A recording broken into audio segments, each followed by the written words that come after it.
ഒരു മരുന്നും ഇതുവരെ ആനയ്ക്ക് ഫോർ എലഫൻ്റ് എന്ന് പറഞ്ഞിട്ടില്ല എന്നുള്ളതാണ്.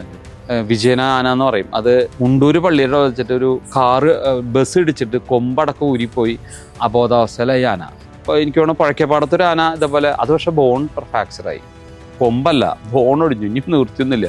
അപ്പോൾ അതിനെ ഞാൻ എന്താ പറയുക, അതിൻ്റെ ചെന്ന് കഴിഞ്ഞാൽ അതിനെ ഡ്രസ്സ് ചെയ്യുമ്പോൾ എൻ്റെ കൈ പൊളിഞ്ഞു പോയി. കാരണം ബസ്സിൻ്റെ ചില്ലുകൾ അതിൻ്റെ ബാക്കിലെ ലെഗിൻ്റെ മസിലിൽ ഉണ്ടായത്. അപ്പോൾ ഞാനതൊക്കെ തുടച്ചെടുത്തു. പക്ഷേ കൈയൊക്കെ നമ്മുടെ അറിയാതെ തട്ടിയപ്പോൾ നമ്മൾ തിരക്ക് പിടിച്ച് ചെയ്യല്ല. അപ്പോൾ ആളുകളൊക്കെ ഇങ്ങനെ പരിവരണം. അപ്പോൾ നമ്മൾ ചെന്ന് അതൊക്കെ വൃത്തിയാക്കി. പിന്നെ എനിക്ക് തോന്നുന്നത് ചന്ദ്രശേഖരനെ എനിക്ക് കുത്തേറ്റു, തിരുവമ്പാടി ചന്ദ്രശേഖരന്. പിന്നെ അത് വയറ്റിൽ കുത്ത്.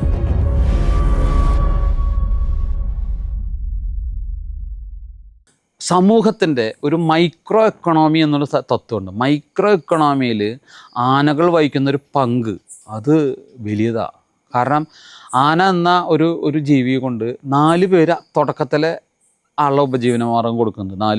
ഒരു ആദ്യം 1-ാം പാപ്പൻ, 2-ാം പാപ്പൻ, 2 സഹായികൾ. ഈ 4 പേർക്കുള്ള ഉപജീവനം ആനയായിട്ട് കൊടുക്കുന്നുണ്ട്. അത് കഴിഞ്ഞാൽ അതിൻ്റെ ഉടമസ്ഥൻ, അത് കഴിഞ്ഞാൽ അതിപ്പോൾ ലോറിയിലാണെങ്കിൽ ലോറി ഡ്രൈവർ, അത് കഴിഞ്ഞാൽ പിന്നെ ആനപ്പുറത്ത് കയറുന്ന ആനപ്പുറംകാർ, പിന്നെ ആനയുടെ ആഭരണങ്ങൾ ഉണ്ടാക്കുന്ന വ്യക്തികൾ, ഇതും കഴിഞ്ഞ് ആനയുടെ മുന്നിൽ കൊട്ടുന്ന ചെണ്ടക്കാർ. അതൊരു ഇതല്ലേ, കുത്തുവിളക്ക് പിടിക്കുന്ന ആൾ. ഒരു ആനയുമായി ബന്ധപ്പെട്ട് ഒരുപാട് കാര്യങ്ങളുണ്ട്. ഇതൊന്നും പക്ഷെ ആരും ശ്രദ്ധിക്കാറില്ല. അവൻ്റെ ഉപജീവന മാർഗം, നമ്മുടെ സമൂഹം ജീവിക്കുന്നത് ഒരു മൈക്രോ എക്കണോമി തത്വത്തിലാണെങ്കിൽ അവന് കിട്ടേണ്ട ആ വരുമാനം. പിന്നെ ഡോക്ടറെ, എനിക്ക് ആനകളാരം കൊണ്ട് എനിക്കൊരു വരുമാനം ഉണ്ടാവില്ല. അപ്പം ഞാനും അതിൻ്റെ ഒരു ഉപഭോക്താവാണ്. അപ്പോൾ ആനയെ നമ്മൾ ചെറുതാക്കി കാണാൻ പറ്റില്ല. അത് നമ്മുടെ സമൂഹത്തിൻ്റെ ഒരു അവിഭാജ്യ ഘടകമാണ്. തൃശ്ശൂർ പൂരത്തിൽ എത്രയോ ആളുകൾ വന്നത് കാണുന്നു. കുടമാറ്റം കാണുമ്പോൾ നിങ്ങളൊക്കെ ഞെട്ടി നിൽക്കും.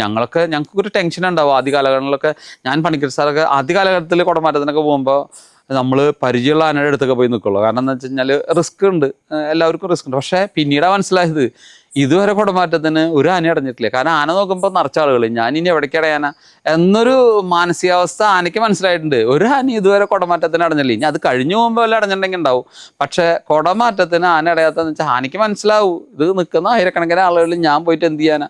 അപ്പോൾ അതുകൊണ്ട് ഇതുവരെ ഒരു പ്രശ്നമില്ല, ഒരു അപകടമില്ല. പിന്നെ അതിനെ കുത്തി നോവിക്കുക, ഇപ്പോൾ ഓരോ സ്ഥലത്ത് പോയിട്ട് അതിനെ ബലം പിടിക്കുക, അങ്ങനെയൊക്കെ വരുമ്പോൾ, അല്ലെങ്കിൽ ഒരു ആനയ്ക്ക് ദേഷ്യമുള്ള വ്യക്തികളുണ്ടാവും. ഇത് ഒരു ചെറിയൊരു ഗുണ്ടായുസം അവിടെയുണ്ട്. ചില നേരത്തെ തന്നെ അഴിച്ചിട്ടുള്ള ഒരുത്തനെ, അവൻ വേറെ ആനയുടെ പാപ്പനായി പോയിട്ടുണ്ട്. അപ്പോൾ അവൻ അവിടെ വന്നിട്ട് എന്തെങ്കിലും പറയുമ്പോൾ ഗ്യാപ്പ് കിട്ടി കഴിഞ്ഞാൽ ആനയ്ക്ക് മറ്റാനക്കാരനെ കൊടുക്കുന്ന അത് കാരണം ചില ആനക്കാർ പറയും, വേണ്ട ആ ആനയുള്ളപ്പം ഞാൻ കൂട്ടായിട്ട് വരില്ല, കാരണം ഞാൻ അവൻ്റെ നേരത്തെ പാപ്പാനായിരുന്നു, അവൻ എന്നോട് തീരെ ഇഷ്ടമില്ല എന്ന് പറഞ്ഞിട്ടുണ്ട്. അപ്പം അത് ആനകൾ വളരെ ശ്രദ്ധാലുകളാണ്. ആന ഒരു പാപ്പ അഴിച്ചുകൊണ്ടുപോയി മറ്റേ പാപ്പാൻ കുഴപ്പം കഴിഞ്ഞാൽ അവനോരം കൊടുക്കുക എന്ന് പറയുന്നത് എനിക്കറിയാവുന്ന 1-2 ആനകളുണ്ട്. പക്ഷെ ഞാൻ പേര് പറയുന്നില്ല, കാരണം ആനകൾ അതൊരു നമുക്ക് ആനയുടെ അവൻ്റെ കഴിവിനെ ഞാൻ പ്രോത്സാഹിപ്പിക്കുകയല്ല, പക്ഷെ അവൻ്റെ കഴിവുകൾ തിരിച്ചറിയണം. കാരണം അത്രയും അവൻ മനസ്സിൽ കാത്തു സൂക്ഷിക്കുന്ന ചില പഴയ പാപ്പാൻ അവനെ ഉപദ്രവിച്ചിട്ടുണ്ടെങ്കിൽ അത് മനസ്സിൽ കാത്തു സൂക്ഷിക്കാനുള്ള ഒരു കഴിവ് അവനുണ്ട്. അതാണ് അതിൻ്റെ ഒരു രസകരമായ അനുഭവം എന്ന് പറയുന്നത്. കഴിഞ്ഞ ആറാട്ടുപുഴ പൂരത്തിന് തന്നെ നമുക്കറിയാം, ഒരാന എന്ന് വെച്ച് കഴിഞ്ഞാൽ ഇവിടെ ഒരു ആന, ആ ആനയുടെ വേറൊരു ആന, അത് 2 പേരും കൂട്ടുകാരാണ്. 3-മതൊരു ആന വന്നിട്ട് അതിനെ കുത്തണ കണ്ടപ്പോൾ ഇവൻ ഈ പാപ്പാനൊക്കെ മാറ്റിയിട്ട് പോയിട്ട് ആ കുത്തണ ആനനെ അടിച്ചോടിച്ചു.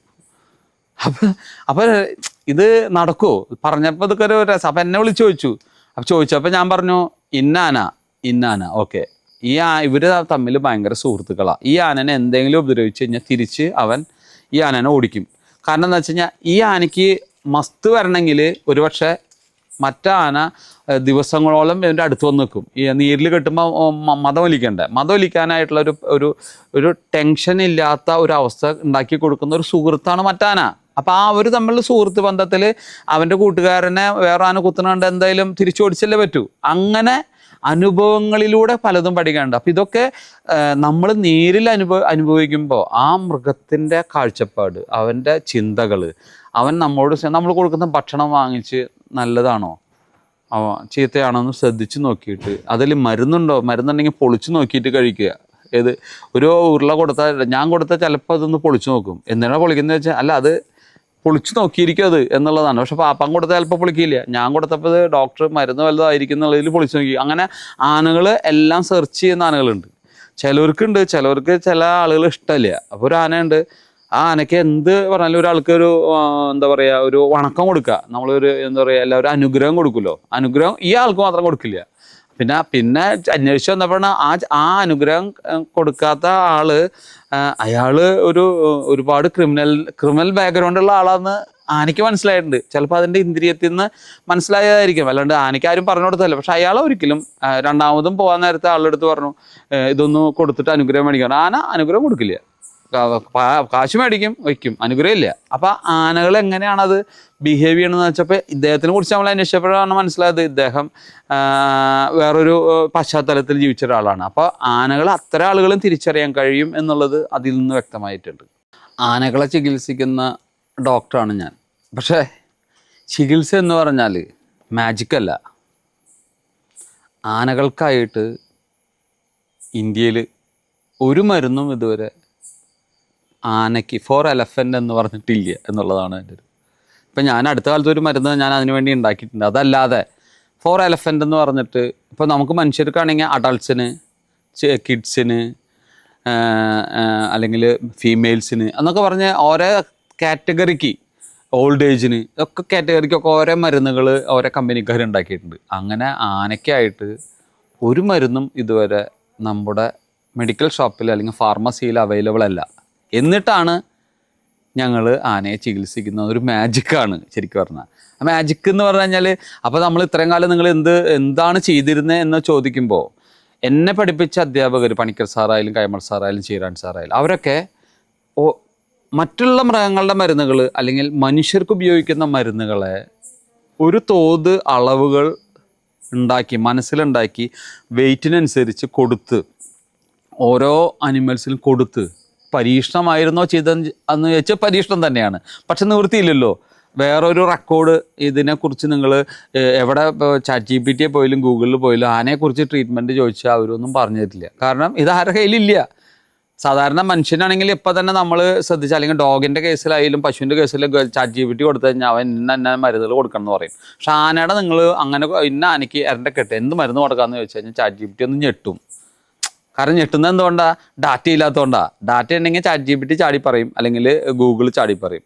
അപ്പോൾ അത്തരം ഡാറ്റകൾ അവിടെ വരാത്തത് എന്തുകൊണ്ടാണ്? അതിന് കൃത്യമായിട്ടുള്ള രേഖകളോട് കൂടിയിട്ട് ആന ചികിത്സ എന്നൊരു ഒരു ഒരു ഒരു സിസ്റ്റം ഇല്ല. അതുകൊണ്ട് തന്നെയാണ് ഞാനൊക്കെ വളരെയധികം ദുഃഖമാണ്.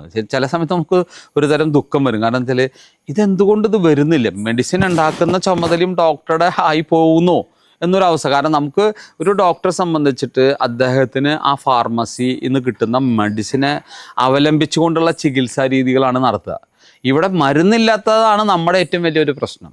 പിന്നെ പണ്ട് നമുക്ക് ആയുർവേദ മരുന്നുകളുണ്ടായിരുന്നു. പക്ഷേ ആയുർവേദ മരുന്നുകൾ ഇപ്പോൾ ആയുർവേദത്തിൻ്റെ എത്രയോ വർഷങ്ങൾക്ക് മുന്നേ എഴുതി വെച്ചിട്ടുള്ള ഒരുപാട് ആയുർവേദ മരുന്നുകൾ നമ്മുടെ കയ്യിലുണ്ട്. പക്ഷേ ആയുർവേദ മരുന്നുകളുടെ നഷ്ടം എന്ന് പറയുന്നത് എല്ലാ ആയുർവേദ മരുന്നുകളും ഇന്ന് കിട്ടാനില്ല എന്നുള്ളതാണ് അത്. പക്ഷേ അലോപ്പതിയിലേക്ക് വരുമ്പോൾ അലോപ്പതിയിൽ ഓരോ ദിവസവും ഓരോ മോളിക്യൂൾ മെഡിസിൻ കണ്ടുപിടിക്കുന്നുണ്ട്. ആൻറ്റിബയോട്ടിക്സ് ആയാലും എന്താ പറയുക, നമുക്ക് ആൻറ്റിബയോട്ടിക്സിനൊപ്പം തന്നെ നമ്മൾ ഫ്ലൂയിഡ്സ് തെറാപ്പി ഉണ്ട്, അതുപോലെ തന്നെ വൈറ്റമിൻ തെറാപ്പി ഉണ്ട്. ഇങ്ങനെ എല്ലാ തെറാപ്പികളും, കാൽഷ്യം അല്ലെങ്കിൽ ഓരോ തെറാപ്പികളും അത് മറ്റുള്ള മൃഗങ്ങളുടെ മരുന്ന് അല്ലെങ്കിൽ മനുഷ്യരുടെ മരുന്നിനെ നമ്മൾ കൺവേർട്ട് ചെയ്തിട്ട് വോളിയം മാറ്റിയിട്ട് കുറച്ച് കൂടുതൽ അളവിൽ നമ്മൾ കൊടുത്തു കഴിഞ്ഞിട്ട് റിസൾട്ട് കാണണം. കാരണം തളർന്നു കിടക്കുന്ന ആനയെ നമ്മൾ മനുഷ്യന് കൊടുക്കുന്ന കുറേ നല്ല മരുന്നുകളുണ്ട്. അത് ആരോഗ്യം വരയ്ക്കാനുള്ള മരുന്ന്. അത് നമ്മൾ കൊടുത്ത് ഒരു അരമണിക്കൂറൊക്കെ വെയിറ്റ് ചെയ്ത് ആന ബോധാവസ്ഥയിൽ നിന്ന് ബോധാവസ്ഥയിലേക്ക് വരുന്നൊരു രംഗം, അതാണ് ജീവിതത്തിലെ ഏറ്റവും വലിയ അനുഭവങ്ങൾ എന്ന് പറയുന്നത്. എനിക്കൊക്കെ ഒരു അനുഭവം എന്ന് വെച്ചാൽ തൃശ്ശൂർ പൂരം കഴിഞ്ഞിട്ട് വിജയന ആന എന്ന് പറയും, അത് മുണ്ടൂര് പള്ളിയുടെ വെച്ചിട്ട് ഒരു ബസ് ഇടിച്ചിട്ട് കൊമ്പടക്കം ഊരിപ്പോയി അബോധാവസ്ഥയിലായി ആന. അപ്പോൾ നമ്മൾക്ക് വിളി വന്നു. രാമപുരത്തുള്ള ആനയാണ്, ശരിക്കും രാമപുരത്തുള്ള ആനയാണ്. ആ ആന ഇവിടെ വെച്ചിട്ടാണ് ഇങ്ങനെ ഒരു ആക്സിഡൻറ്റ് പറ്റിയ. തൃശ്ശൂർ പൂരം കഴിഞ്ഞ് തിരിച്ചു പോയിരുന്നു. ഒരു 7 മണി നേരത്താണ്, 7:30 നേരത്താണ് കോൾ വരുന്നത്. അപ്പോൾ ഞാനും പണിക്കർ സാറും കൂടെ അങ്ങോട്ട് നേരെ പോയി. ഞങ്ങളുടെ കയ്യിലുള്ള എല്ലാ മരുന്നുകളും, അന്ന് പിന്നെ തൃശ്ശൂർ പൂരത്തിനൊക്കെ കരുതി വെച്ച മരുന്നുകളുണ്ടായിരുന്നു, അതൊക്കെ എടുത്ത് ഞങ്ങൾ അവിടെ ചെന്നു. മരുന്ന് കൊടുത്തു തുടങ്ങി. ഒന്നും രക്ഷയില്ല. കാരണം ആന അബോധാവസ്ഥയിലാണ്. അപ്പോൾ സാറ് ഞങ്ങളിങ്ങനെ കൊടുത്ത്, പിന്നെ അവിടുത്തെ ലോക്കൽ മുണ്ടൂർ ഹോസ്പിറ്റലിലെ ഡോക്ടറുണ്ട്, ഡോക്ടർ വർഗീസ്, അദ്ദേഹത്തിനെ വിളിച്ചു. അദ്ദേഹം കൂടെ വന്നു. ഞങ്ങളിങ്ങനെ 3 പേര് ഇങ്ങനെ മാറി നിന്ന് മരുന്ന് കൊടുത്ത് IV സെറ്റൊക്കെ ഇട്ട്. അപ്പോൾ പിന്നെ മരുന്ന് കഴിഞ്ഞു. മരുന്ന് കഴിഞ്ഞപ്പോൾ മരുന്ന് കൊടുക്കാൻ ഇനി എന്ത് മരുന്ന് കൊടുക്കും? ബോധാവസ്ഥയിൽ എടുക്കല്ലേ. അപ്പോഴാണ് അമല ആശുപത്രിയിൽ പരിചയമുണ്ട്. അവിടെ പോയി, തൊട്ടടുത്ത അമല ആശുപത്രി. അവിടെ പോയിട്ട് അവിടുത്തെ അച്ഛൻ്റെ അടുത്ത് ചോദിച്ചു, അച്ഛാ ഇങ്ങനെ ആരോഗ്യം കൊടുക്കാനൊക്കെ പറ്റിയിട്ടുള്ള എന്തെങ്കിലുമൊക്കെ മരുന്നുകൾ ഉണ്ടെങ്കിൽ തന്നാൽ കൊള്ളായിരുന്നു. കാരണം ആന അവിടെ കിടക്കുക, ഉള്ള മരുന്നൊക്കെ കഴിഞ്ഞു. അപ്പോൾ അച്ഛൻ കുറേ മുറിയിൽ നിന്ന് കുറേ ഇതൊക്കെ പറിക്കേണ്ടി വന്നു. ഇതൊക്കെ എന്താ വെച്ചാൽ കൊടുത്തു. ഇതൊക്കെ ഇവിടെ ക്യാൻസർ പേഷ്യൻറ്റിന് കൊടുക്കുന്ന മരുന്നാണ്. അപ്പോൾ ഓരോന്ന് വായിച്ചു നോക്കിയാവോ, ഇത് കൊടുക്കാം, ഇത് എനർജി ഉണ്ടാക്കണ സാധനമാണല്ലോ, അത് കൊടുക്കാം. സത്യത്തിൽ ആ മരുന്നൊക്കെ പറക്കി ഞാനും വർഗീസ് സാറും കൂടിയിട്ട് അതിന് വന്നു. അപ്പോൾ പണിക്കർ സാറ് പറഞ്ഞു, ഇനി നിങ്ങൾ കൊടുക്ക്. പക്ഷേ ആ നേരത്ത് ആ സാറിൻ്റെ മരുമകൻ്റെ വണ്ടി വടക്കാഞ്ചേരി ഗേറ്റിൽ ഒന്ന് ആ ഗേറ്റിൽ തട്ടിയിട്ട് പെട്ടെന്നൊരു ഇത് വന്നപ്പോൾ സാറ് പറഞ്ഞു, അദ്ദേഹത്തിൻ്റെ മരുമകൻ്റെ വണ്ടി അവിടെ തട്ടിയിട്ടുണ്ട്, ഞാനൊന്ന് അവിടെ പോയിട്ട് വരാം, നിങ്ങൾ മരുന്ന് കൊടുത്തോന്ന് പറഞ്ഞു. അപ്പോൾ ഞങ്ങൾ അമലയിലത്തെ മരുന്നൊക്കെ എടുത്തോന്നു ഓരോന്ന് വായിച്ച് വർഗീസ് സാറിൻ്റെ അടുത്ത് പറഞ്ഞത് എന്നെ ഓക്കെ അത് കൊടുക്ക്, അതൊരു 50 ഉള്ളൂ, അത് 50 കൊടുത്തു. പിന്നെ അടുത്തത് നോക്കിയപ്പോൾ അത് കുറച്ച് സെറിബ്രത്തിന് സപ്പോർട്ട് ചെയ്യണ മരുന്നാണ്. അപ്പം ആ മരുന്ന് കൊടുത്തു. അപ്പം ഞങ്ങൾ രണ്ടുപേരും അതിൻ്റെ ഓരോന്നിൻ്റെയും കണ്ടന്റ് നോക്കി അതിൻ്റെ ചിന്തകളാണ്. ഇത് കുഴപ്പമില്ല. എന്തിനു പറയണു, 4 മണിയായപ്പോൾ ആന ഒന്ന് അനങ്ങണ കണ്ടു. ധൈര്യമായി, ആന എഴുന്നേറ്റുന്നു. സത്യം എഴുന്നേറ്റു. ഞങ്ങളപ്പം തന്നെ ആദ്യം തന്നെ എന്താ പറയുക, ആ സെൻറ്ററിൽ പള്ളിയുണ്ട്, മുണ്ടൂര് പള്ളി, അവിടെ ആദ്യം തന്നെ പ്രാർത്ഥിച്ചു. ഇപ്പോഴും ഞാനത് ആ വഴിക്ക് പോകുമ്പോൾ മുണ്ടൂര് പള്ളിയിൽ ഞാൻ പ്രാർത്ഥിക്കും. അപ്പം പള്ളിനടയിൽ വെച്ച് സംഭവിച്ചത്. അപ്പം നമ്മൾ ഞെട്ടിപ്പോയി. പിന്നെ എന്ത് ചെയ്യാം, പിന്നെ അവിടുന്ന് ബോഡി അങ്ങനെ ബോധമില്ലാണ്ട് കിടക്കുന്ന ഒരു ബോഡിയാണ്. അത് ഡെഡായിട്ടോ ഒന്നും നമുക്ക് പറയാൻ പറ്റില്ല. ശ്വാസമുണ്ട്, പക്ഷേ റെസ്പോൺസ് ഒന്നുമില്ല. കൊമ്പ് ഊരി പോയിട്ടുണ്ട്, ബ്ലീഡിങ്ങും ഉണ്ട്. അപ്പോൾ അതൊക്കെ തുടച്ച് കെട്ടി അതിൻ്റെ ഉള്ളിലൊക്കെ ഞാൻ പഞ്ഞൊക്കെ തിരികെ വെച്ചൊക്കെ സെറ്റാക്കി വെച്ചു. പിന്നെ കുറച്ച് മരുന്നുകളൊക്കെ ചെന്നപ്പോൾ ബ്ലീഡിങ് ഒക്കെ നിന്നിട്ടുണ്ട്. പക്ഷേ എന്താ പറയുക, അമല ആശുപത്രിയിൽ നിന്ന് കിട്ടിയ കുറേ മിറാക്കൽ ഡ്രഗ്സും നമ്മളുടെ ഭാഗ്യവും ആനയുടെ ഭാഗ്യവും ആ മുണ്ടൂര് അവിടുത്തെ പള്ളിയുടെ അനുഗ്രഹവും, ശരിക്കും അവിടുത്തെ അമ്മയുടെ അനുഗ്രഹം ആയിരിക്കണം എന്ന് തോന്നുന്നുണ്ട്. ആന എനിറ്റുന്നു തൊട്ടപ്പുറത്തെ പറമ്പിൽ കയറ്റി കിട്ടിയതിന് ഒരാഴ്ച അവിടെ നിർത്തി ഞങ്ങൾ ചികിത്സിച്ച് അതിനെ തിരിച്ച് കയറ്റി വിട്ടു. അപ്പോൾ അതൊക്കെ ഒരു അനുഭവമാണ് ശരിക്കും. അത് എവിടെ കിട്ടുമെന്ന് ചോദിച്ചാൽ അത് എന്നില്ല. അപ്പം നമ്മളിപ്പോഴും ഞാൻ മുണ്ടൂര് കഴിക്കുമ്പോൾ നേരെ പള്ളീനെ കണ്ട് ഒന്ന് വിഷ് ചെയ്തിട്ട് പോളൂ, അമ്മ സന്തോഷമുണ്ട് എന്ന് പറയും. അത് ഒരു പേടിയില്ലാതെ ചെയ്യാനും പിന്നീട് നമുക്കതൊരു ധൈര്യമാണ്. കാരണം അന്ന് കൊമ്പ് പോയിട്ട് 4 മണിക്ക് ഞങ്ങൾ ഏൽപ്പിച്ചിട്ടുള്ളതാണ്. പിന്നെ നമുക്കിനി എന്ത് ടെൻഷൻ. വേറൊരു കേസ് പറഞ്ഞു കേട്ടാൽ അത് നമുക്ക് കുഴപ്പമില്ല. പിന്നെ അതിനുശേഷം എനിക്ക് തോന്നുന്നു പുഴയ്ക്കപ്പാടത്തൊരു ആന ഇതേപോലെ, അത് പക്ഷേ ബോൺ ഫ്രാക്ചറായി, കൊമ്പല്ല ബോൺ ഒടിഞ്ഞു, ഇനി നിർത്തിയൊന്നുമില്ല. അപ്പോൾ അതിനെ ഞാൻ എന്താ പറയുക, അതിൻ്റെ ചെന്ന് കഴിഞ്ഞാൽ അതിനെ ഡ്രസ്സ് ചെയ്യുമ്പോൾ എൻ്റെ കൈ പൊളിഞ്ഞു പോയി. കാരണം ബസ്സിൻ്റെ ചില്ലുകൾ അതിൻ്റെ ബാക്കിലെ ലെഗിൻ്റെ മസിലിൽ ഉണ്ടായത്. അപ്പോൾ ഞാനതൊക്കെ തുടച്ചെടുത്തു. പക്ഷേ കൈയൊക്കെ നമ്മുടെ അറിയാതെ തട്ടിയപ്പോൾ നമ്മൾ തിരക്ക് പിടിച്ച് ചെയ്യല്ല. അപ്പോൾ ആളുകളൊക്കെ ഇങ്ങനെ പരിവരം. അപ്പോൾ നമ്മൾ ചെന്നൊക്കെ വൃത്തിയാക്കി. പക്ഷേ അതൊരു 20 ദിവസത്തോളം കിടന്നിട്ട്, പക്ഷേ ഞങ്ങൾ 20 ദിവസം അതിനൊരു പാലിയേറ്റീവ് കെയർ കൊടുത്തു.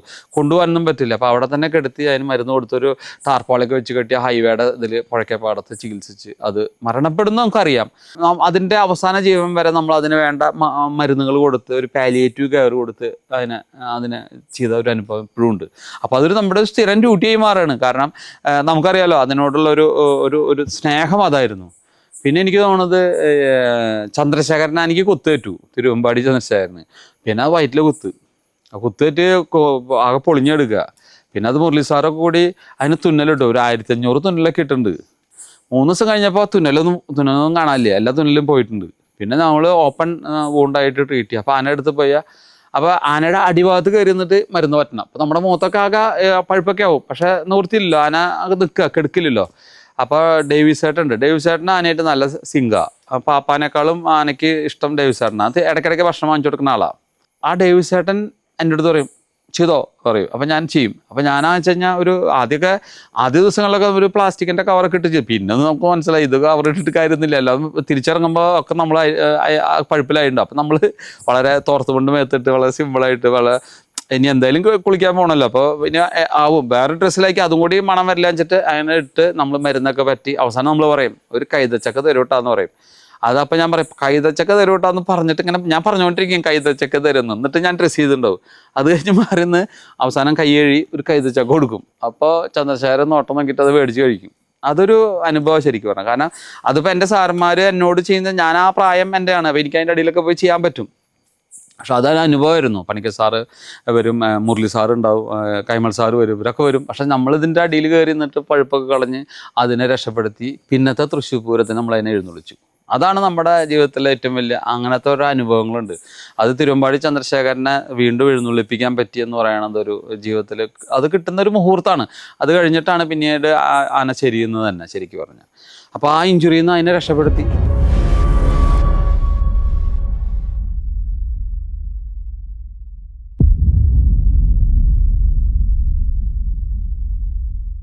ഔഷധി പൊതുമേഖലയിലെ രാജ്യത്തെ ഏറ്റവും വലിയ ആയുർവേദ മരുന്ന് നിർമ്മാണ സ്ഥാപനം.